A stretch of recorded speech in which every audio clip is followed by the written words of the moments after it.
সামনে দুটি গাড়ির মাঝখানে যে গ্যাপটি রয়েছে ওই গ্যাপ দিয়ে যে গাড়িগুলো যাবে ওই গাড়িগুলোকে অবশ্যই সাবধানে যেতে হবে। যদি একটু ভুল হয় সেক্ষেত্রে ডান পাশে অথবা বাম পাশের গাড়ির সাথে টাচ হতে পারে। আপনারা যারা নতুন গাড়ি চালানো শিখতেছেন আপনাদেরও এরকম জায়গায় গাড়ি চালানো হতে পারে।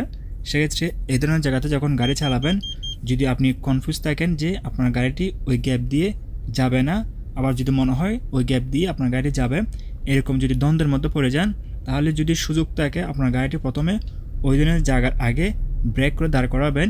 ওই গ্যাপ দিয়ে যদি কোনো গাড়ি যায় ওই গাড়িটি যদি আপনার গাড়ির সমান হয়ে থাকে সেক্ষেত্রে আপনিও খুব সহজেই এই ধরনের জায়গাতে গাড়ি চালাতে পারবেন। আশা করি তেমন কোনো সমস্যা হবে না।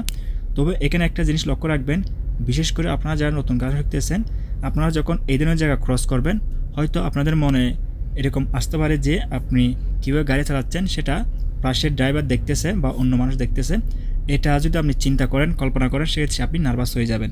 সো এই ধরনের জায়গাতে যখন আপনি গাড়ি চালাবেন কে কী ভাবতেছে, কে আপনাকে দেখতেছে, এই ধরনের চিন্তা মাথায় আনবেন না। আপনি আপনার মতো করে রিল্যাক্স থেকে এই ধরনের জায়গাতে আপনি গাড়ি চালাবেন। এবং এই ধরনের জায়গাতে গাড়ি চালানোর সময় আপনারা একটা টিপস ফলো করতে পারেন। আমি এই মুহূর্তে সৌদি আরবে রয়েছি। সৌদি আরবের গাড়ির স্টিয়ারিং গাড়ির বাম পাশে থাকে এবং আমাদের বাংলাদেশের গাড়ির স্টিয়ারিং গাড়ির ডান পাশে থাকে। সেক্ষেত্রে যে পাশে স্টিয়ারিং রয়েছে ওই পাশের গাড়ির ম্যাপটা আমরা একটু ভালো বুঝি। সেক্ষেত্রে আপনি যখন এই ধরনের জায়গাতে গাড়ি চালাবেন চেষ্টা করবেন যে পাশে স্টিয়ারিং রয়েছে ওই পাশে গাড়িটি একটু বেশি আনার জন্য। বিশেষ করে আপনারা যারা নতুন গাড়ি শিখতেছেন আপনাদের জন্য এই টিপসটা।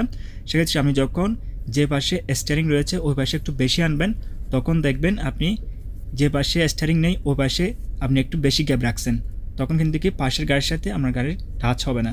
আপনারা চাইলে এই টিপসটা ফলো করতে পারেন।